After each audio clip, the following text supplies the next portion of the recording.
Les exégètes bibliques débattent depuis des années de l'emplacement de ces lieux saints. Aujourd'hui, un homme affirme les avoir peut-être découverts. Voyez plutôt.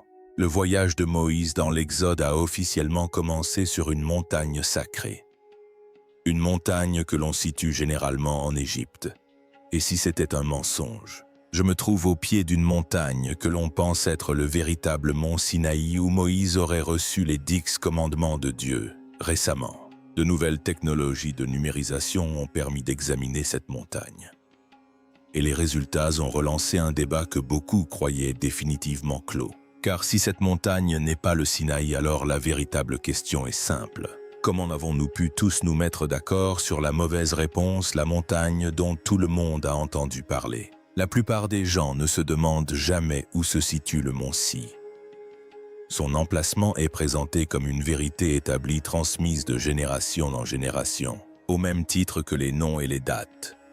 À force d'être répétée, une chose cesse d'être une simple affirmation pour devenir un fait historique. On dit que le mont Si se trouve en Égypte et que la montagne s'appelle Djebel Moussa. La présence d'un ancien monastère à son pied semble confirmer cette hypothèse. Le monastère Sainte-Catherine s'y dresse depuis plus de 1000 ans. Niché au pied d'une montagne imposante, le mont Si se nomme Djebel Moussa en arabe. Ce nom à lui seul est empreint de mystère.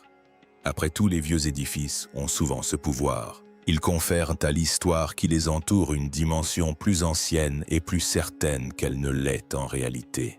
Chaque année, des pèlerins visitent le site animé par la foi, la curiosité, ou tout simplement parce qu'il fait partie du récit qui leur a été transmis. Ils gravissent la montagne tôt le matin, souvent dans l'obscurité, en empruntant des marches qui existent depuis des siècles. Nombreux sont ceux qui croient marcher sur les traces de Moïse. Mais rien de tout cela n'explique comment Djebel Moussa est devenu le mont Si. En vérité, ce lieu n'a pas été choisi suite à une étude approfondie du terrain, mais par conviction religieuse et en vertu d'une autorité reconnue.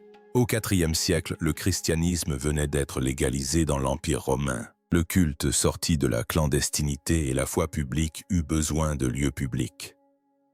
On recherchait des endroits réels, liés à des récits sacrés et non de simples mots écrits.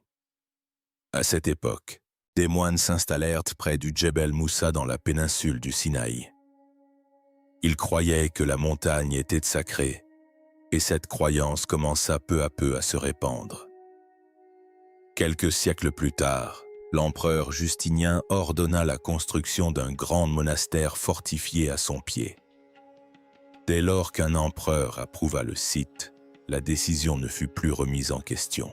Le monastère fut doté de gardes de murs et d'une protection. Et à partir de ce moment, le Djebel Moussa fut considéré comme le mont Si. Avec le temps, cette idée se figea. Des cartes furent dressées avec ce nom. Les pèlerins écrivirent des récits qui reprenaient cette affirmation et même les églises l'enseignèrent comme un fait établi. De génération en génération, on a grandi en entendant la même chose.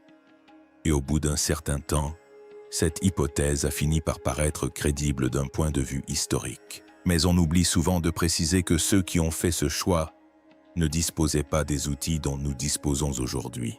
Ils n'analysaient pas d'échantillons de roches, ni n'étudiaient les déplacements des populations anciennes. Ils ne comparaient pas la géographie aux anciens itinéraires de voyage en détail. Ils se fiaient à leurs croyances et à ce qui leur semblait logique à l'époque. Bien plus tard, lorsque les érudits ont commencé à étudier les textes anciens de plus près et à les comparer au territoire lui-même, des questions ont surgi. L'itinéraire décrit dans le récit n'indiquait pas clairement l'Égypte.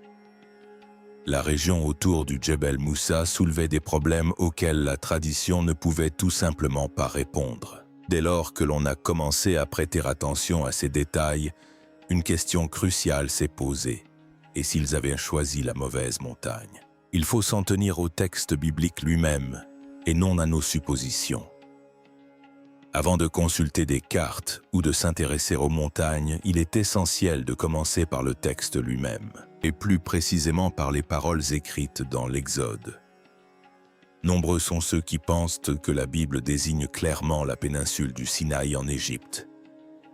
Or, ce n'est pas le cas. En réalité, elle ne nomme jamais aucun pays actuel. Elle nous livre plutôt des indices, des racines, des toponymes et des distances. Et lorsqu'on examine attentivement ces indices, ils soulèvent des questions qu'il est difficile d'ignorer. Après avoir traversé la mer Rouge, les Israélites entreprennent un voyage à travers le désert. Le texte indique qu'ils se dirigent vers un lieu appelé Madian. Ce détail est plus important qu'on ne le croit car Madian n'était pas une notion vague. C'était une région connue du monde antique. Elle apparaît dans d'autres passages de la Bible et dans des documents extérieurs et elle ne se situait pas en Égypte. Madian était à l'est du golfe d'Aba, dans ce qui est aujourd'hui le nord de l'Arabie. C'est là que Moïse s'était réfugié des années auparavant après avoir quitté l'Égypte. C'est là qu'il vécut pendant des décennies, qu'il se maria et que son beau-père était prêtre. Moïse connaissait bien cette région. L'Exode nous apprend également que la montagne de Dieu se trouvait dans cette même région. Il n'est pas dit que les Israélites soient retournés en Égypte. Il est dit qu'ils s'enfoncèrent plus profondément dans le désert en direction de Madian.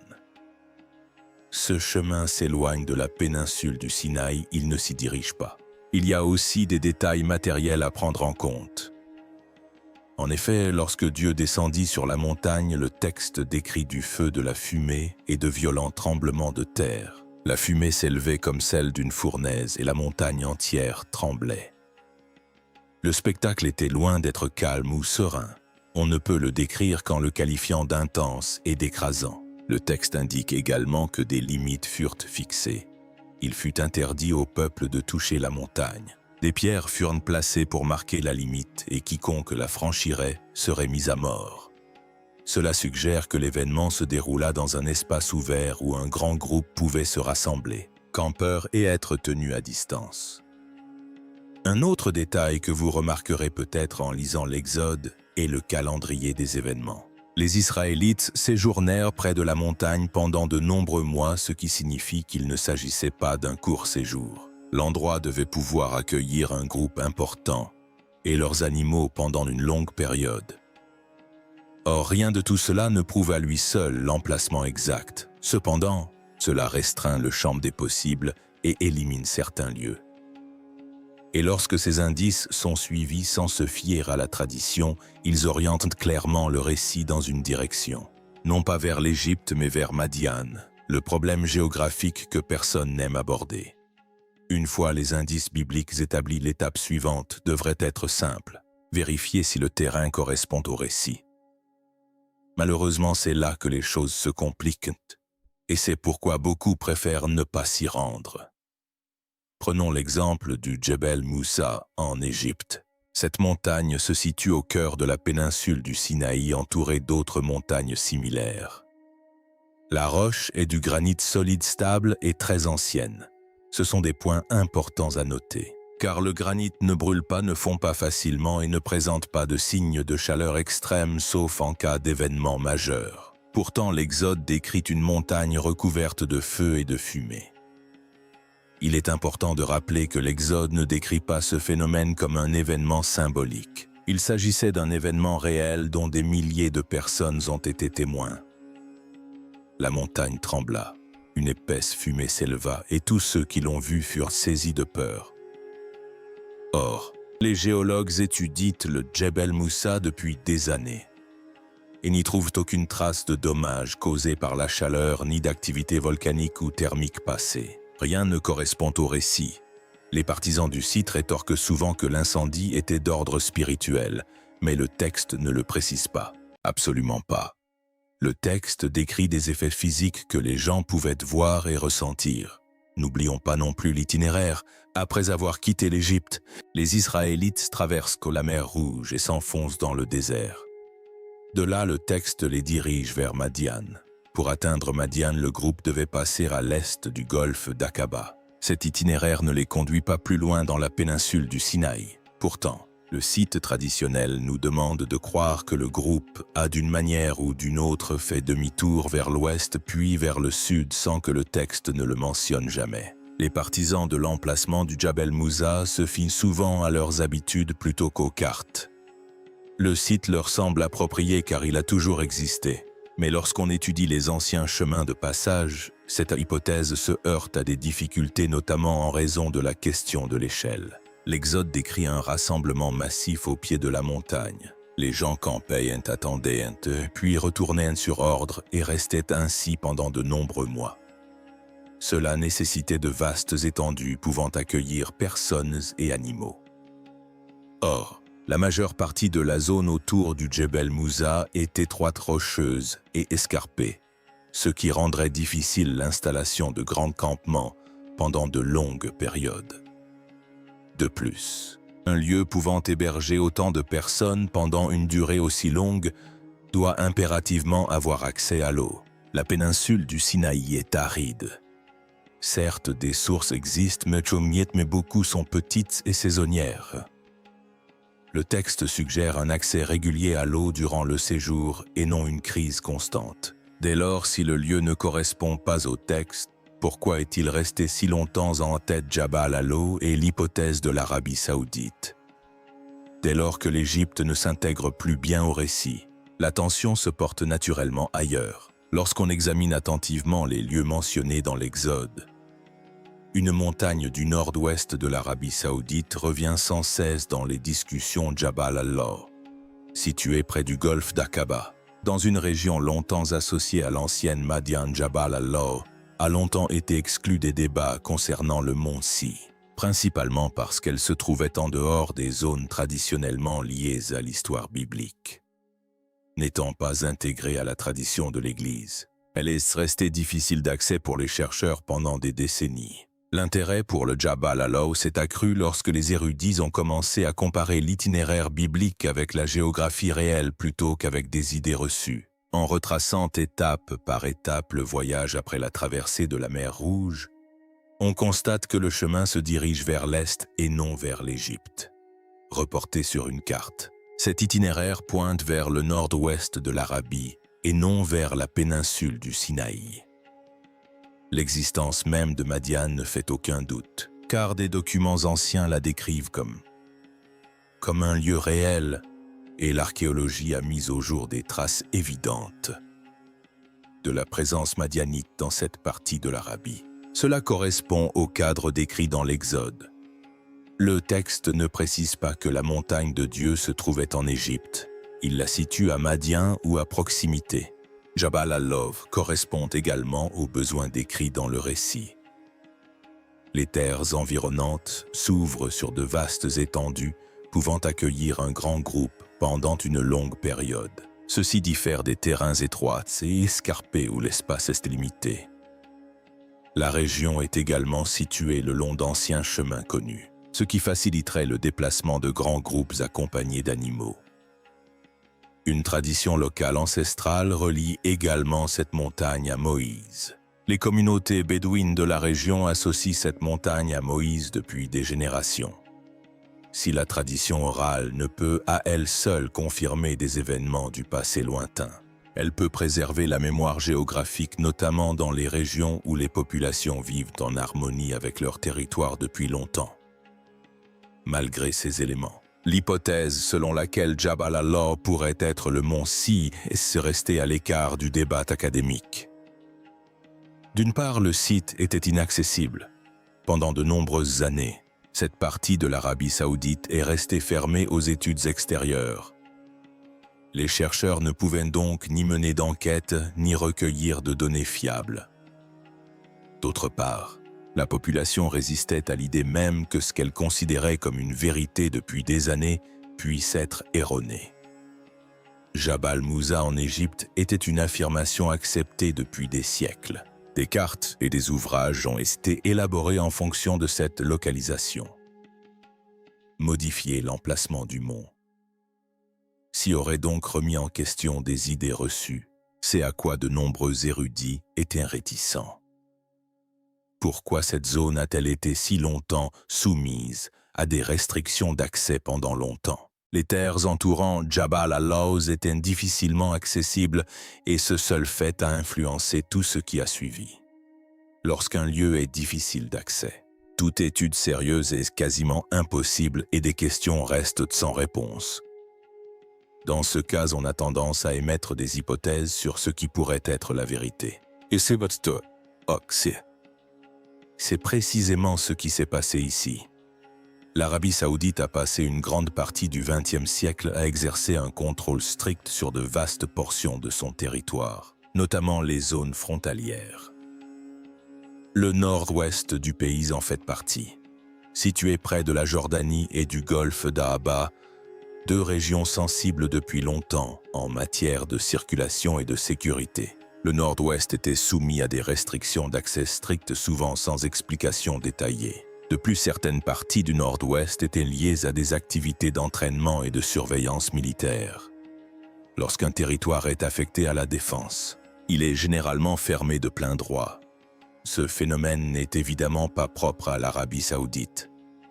De nombreux pays restreignent l'accès aux zones militaires même en l'absence de conflits armés. Une fois un lieu ainsi délimité, les recherches extérieures deviennent difficiles quel que soit leur objectif. Parallèlement, le pays se montrait prudent en matière d'archéologie. Pendant de nombreuses années, les autorités saoudiennes ont craint que des équipes étrangères ne prélèvent des objets, n'endommagent des sites ou ne modifient l'histoire locale pour la faire coller à des idées extérieures. De ce fait, les autorisations de travaux archéologiques étaient limitées et de nombreuses demandes ont été rejetées. Par conséquent, des sites comme Jabal al-Lawz sont restés largement inexplorés. Comme on pouvait s'y attendre, cela a engendré un grave problème. En effet, sans accès direct, les chercheurs ne pouvaient ni mener d'enquête ni recueillir de données fiables. De ce fait, aucun rapport ni résultat publié ne permettait aux chercheurs d'avoir des éléments concrets à débattre. Faute de preuves, la plupart des universitaires n'avaient d'autre choix que de garder le silence sur le sujet. Avec le temps, ce silence est devenu lui-même partie intégrante du problème. Comme souvent, le manque d'informations claires a mené à des réactions extrêmes. À l'instar de ce qui s'est produit dans plusieurs autres débats, certains ont comblé le vide par des affirmations allant bien au-delà des preuves disponibles. D'autres ont même rejeté la question dans son ensemble, la qualifiant de pure fantaisie. Non pas parce qu'elle avait été réfutée, mais simplement parce qu'aucune étude sérieuse n'avait été menée.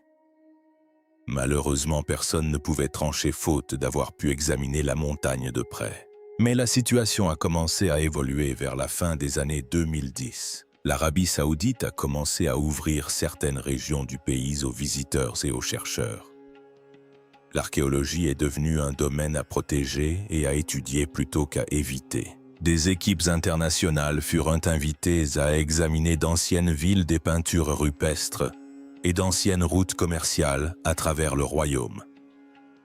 Et c'est ainsi que peu à peu, l'idée d'une recherche contrôlée remplaça la crainte de perte. Malgré cela, des sites comme Jabal al-Lawz demeuraient difficiles d'accès à pied. L'obtention des autorisations prenait toujours du temps, et les fouilles de grande envergure étaient peu probables. Mais à ce moment-là, la situation avait changé. Autre point important, la technologie ne nécessitait plus de creuser pour connaître le sous-sol. De nouveaux outils permettaient de recueillir des informations depuis la surface grâce à des méthodes déjà courantes en cartographie et en sécurité. Cela réduisait le besoin d'intervention physique et les risques liés aux fouilles. Grâce à cela, la recherche a enfin pu progresser sans perturber le territoire ni enfreindre aucune règle. Les données pourraient être recueillies avec précision sans équipe sur le terrain, ni transport de matériel à travers le désert. Archéologie de surface autour de Jabal al-Lawz. Avant d'évoquer ce qui pourrait se trouver sous terre, il convient d'examiner ce qui a déjà été observé en surface autour de Jabal al-Lawz. C'est là que se trouvent nos nombres des affirmations les plus convaincantes, mais aussi souvent les sources de confusion. Certains éléments ont été répertoriés par les visiteurs et les chercheurs, tandis que d'autres font encore l'objet de débats, sont mal compris ou exagérés. L'un des éléments les plus discutés est la roche sombre découverte près du sommet de la montagne. Des photos et des vidéos montrent des pierres plus sombres que celles des sommets voisins. Ce phénomène a parfois été interprété comme la preuve d'une chaleur intense, tandis que d'autres fois, il a été attribué à l'érosion naturelle, à la composition minérale ou à une longue exposition aux intempéries. Sans analyse approfondie ni études publiées, il est impossible d'établir un lien certain entre cette caractéristique et les événements décrits dans l'Exode. On peut toutefois affirmer que cette roche plus sombre est inhabituelle dans cette région et qu'elle soulève des questions qui restent sans réponse. Un autre élément souvent mentionné est un gros rocher fendu près du pied de la montagne. La pierre semble divisée en deux parties principales avec des signes d'érosion le long de la fissure. Certains y voient une correspondance avec l'histoire de l'eau jaillissant d'un rocher en pleine nature. D'autres soulignent que les roches peuvent se fendre naturellement sous l'effet de contraintes, de variations de température, de faiblesse interne et de bien d'autres facteurs. Dans une région aride, les traces d'érosion peuvent être trompeuses. Pour l'instant, cette caractéristique ne peut être qualifiée que d'intéressante sans être prouvée. Des agencements de pierres ont également été découverts dans la zone.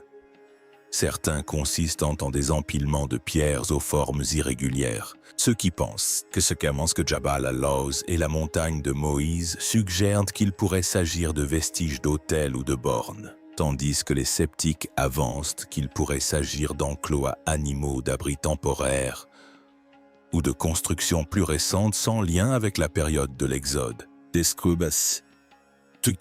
ces structures de pierres similaires apparaissent dans une grande partie de l'Arabie et datent de différentes époques, ce qui rend leur datation précise difficile sans fouilles archéologiques. Il est essentiel de comprendre que l'archéologie de surface a ses limites.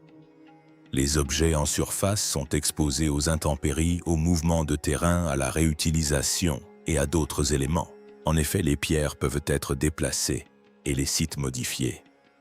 Même leur signification peut évoluer avec le temps. De ce fait, les découvertes de surface sont utiles pour soulever des questions, mais insuffisantes pour tirer des conclusions définitives. C'est pourquoi les archéologues professionnels sont généralement prudents. Ils recherchent des schémas, le contexte et les strates, et non des objets isolés. Sans études rigoureuses, les vestiges de surface restent suggestifs plutôt que décisifs. Autour de Jabal al-Lawz, on observe un ensemble de caractéristiques que certains interprètent comme concordantes avec le récit biblique, tandis que d'autres estiment pouvoir s'expliquer par des raisons plus ordinaires. À l'heure actuelle, aucun des deux camps ne dispose de preuves suffisantes pour trancher le débat. Ces découvertes de surface montrent néanmoins que la zone a bel et bien été habitée par le passé. Il ne s'agissait pas d'un terrain vague, et une activité humaine s'y est manifestement déroulée sur une longue période. Ce seul fait justifie une étude approfondie, mais les indices superficiels ne permettent pas d'aller plus loin. Pour approfondir le sujet, les chercheurs ont dû examiner ce qui se cachait derrière les apparences. Regardez au-delà. Que peut-on voir? Après avoir observé ce qui est visible en surface, une question simple se pose. Si quelque chose d'important s'est autrefois trouvé ici, serait-il encore visible aujourd'hui? Après des milliers d'années d'érosion éolienne et humaine, serait-il vraiment là à découvert attendant d'être photographié? Probablement pas. Les vestiges de surface ont leurs limites. Les pierres sont déplacées, et ce qui se trouvait autrefois à découvert finit souvent par être enfoui ou brisé au fil du temps. Si un ouvrage important avait été construit ou entreposé près d'une montagne de ce type, il serait logique qu'il soit aujourd'hui enfoui sous terre. Cette simple idée change notre perception du lieu. Pendant longtemps, il n'existait aucun moyen pratique de vérifier cette hypothèse. Les outils de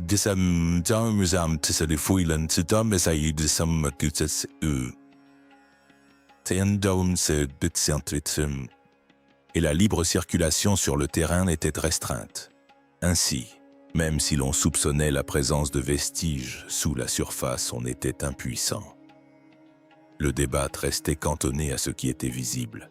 Mais la question s'est alors posée. Si les fouilles étaient impossibles, existait-il un moyen d'explorer sans creuser? La réponse était assurément affirmative, car les outils topographiques modernes permettaient d'explorer le sous-sol et de répondre à des questions longtemps restées sans réponse. Pourtant, Ces outils n'ont jamais été conçus à l'origine pour mettre au jour des sites religieux. Ils ont été développés pour des raisons très courantes. Par exemple, lorsque les constructeurs devaient connaître la nature du sous-sol avant de construire des routes, ou lorsque les ingénieurs devaient repérer les dangers cachés. Mais ces mêmes outils ont ensuite trouvé leur place en archéologie. Les drones sont un outil utilisé dans ces processus, mais pas de la manière dont on l'imagine souvent. Un drone ne voit pas à travers la roche comme par magie. Il permet simplement à des équipements de se déplacer sur de vastes zones ou des zones difficiles d'accès et de collecter des informations détaillées sans intervention humaine. Il facilite la cartographie des motifs et des détails de surface qui peuvent révéler la nature du sous-sol. D'autres outils vont encore plus loin.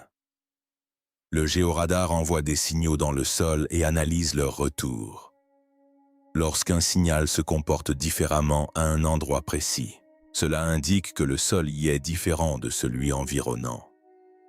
Il ne précise pas la nature de cette différence, il signale simplement qu'il y a une différence. Les levées magnétiques fonctionnent de manière similaire en mesurant les variations du champ magnétique naturel du sol. Les images satellites sont utiles car elles révèlent des éléments à grande échelle comme d'anciens sentiers ou des terrains perturbés facilement invisibles de près. Bien qu'aucun de ces outils ne fournisse de réponse à lui seul, ils aident à éviter les suppositions hasardeuses et à poser des questions plus pertinentes. Campments nomades et le mythe des preuves manquantes. L'un des arguments les plus convaincants contre le récit de l'Exode est l'absence de vestiges visibles.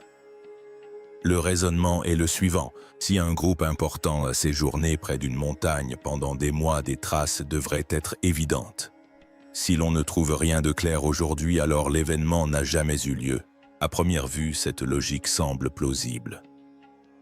Mais elle repose sur une hypothèse erronée, celle que tous les peuples du passé vivaient de manière à laisser des traces fortes et durables. C'est vrai pour les villes construites en pierre et en briques, mais pas pour les groupes nomades qui construisaient peu. Les Israélites décrits dans l'Exode ne vivaient pas dans des maisons. Ils vivaient sous des tentes, et les tentes ne laissent ni mur ni sol. Les matériaux utilisés pour leur fabrication comme le tissu, la corde, le cuir et le bois se décomposent rapidement. Dans les régions arides, ils peuvent disparaître complètement. Après peu de temps, il ne reste plus rien pour marquer l'emplacement d'une tente. La vie quotidienne laisse également moins de traces que beaucoup ne le pensent. La nourriture était simple et préparée sur de petits feux. Ces feux n'étaient pas de profondes fosses tapissées de pierres. Ils étaient peu profonds et temporaires. Le vent disperse les cendres et la pluie les emporte. Les pierres utilisées pour la cuisson sont réutilisées ou dispersées au fil du temps. Même des chercheurs chevronnés ont eu du mal à trouver des traces de cette activité. Il en va de même pour les objets du quotidien. Les groupes nomades n'emportaient pas de grandes quantités de poterie. Les objets lourds se cassent facilement et ralentissent les déplacements. Lorsqu'un objet se cassait, les morceaux étaient abandonnés sur place au fur et à mesure que le groupe poursuivait sa route. Au fil du temps, ces fragments se dispersent sur de vastes territoires et se mêlent à des matériaux provenant de différentes époques.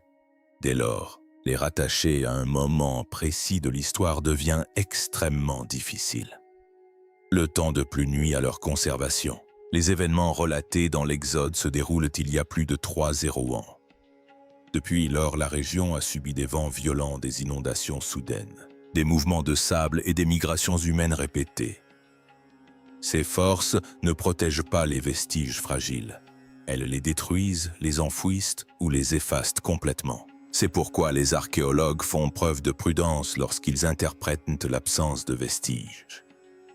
Dans de nombreux cas connus, les campements occupés il y a seulement quelques siècles ne laissent que peu ou pas de traces. Les chercheurs se basent souvent sur de légères modifications du sol ou de subtiles perturbations plutôt que sur des objets facilement identifiables. Attendre des signes plus évidents d'un campement beaucoup plus ancien serait irréaliste. Ainsi, l'absence de vestiges manifestes ne signifie pas que le mode de vie décrit n'a laissé aucune trace. Cela signifie simplement qu'il n'était pas destiné à laisser de fortes traces dès le départ. Et lorsqu'un mode de vie laisse peu de traces dans le sol, Cela ne signifie pas qu'il n'a rien laissé du tout. Parfois, ce qui perdure ne se trouve pas dans les objets, mais dans la mémoire. La mémoire sacrée, la tradition orale et les Madianites. Il existe une partie de cette histoire qui ne provient pas d'objets trouvés dans le sol, mais des récits transmis oralement par les hommes. Bien avant que les livres et les archives ne soient courants dans de nombreuses sociétés anciennes, l'histoire se racontait à travers des histoires. Les parents racontaient à leurs enfants les lieux qu'ils croisaient chaque jour. Les anciens expliquaient l'importance d'une montagne ou d'un puits. Ces histoires n'étaient pas racontées une seule fois, mais répétées inlassablement le plus souvent en lien avec la vie quotidienne. Lorsque la mémoire est liée au territoire habité, elle a tendance à perdurer. C'était courant en Arabie. Des groupes vivaient dans les mêmes régions pendant de longues périodes, empruntant des chemins familiers et utilisant les mêmes repères. Les montagnes facilitaient les déplacements, permettaient de délimiter le territoire et même d'expliquer des événements passés. Lorsqu'un événement important se produit dans un lieu, il est presque impossible que ce lieu perde facilement son importance. Les Midianites étaient l'un de ces groupes. L'archéologie révèle leur présence active dans tout le nord-ouest de l'Arabie. Ils commerçaient et se déplaçaient sur de vastes territoires pendant des siècles. Ils connaissaient parfaitement le terrain et nommaient les lieux qui les marquaient. Ces noms ont été intégrés à des récits eux-mêmes transmis de génération en génération. La Bible situe le séjour de Moïse chez les Madianites pendant de nombreuses années avant l'Exode. Il vivait avec eux, travaillait avec eux et y fonda une famille. Vivre ainsi impliquait de partager le quotidien et les connaissances.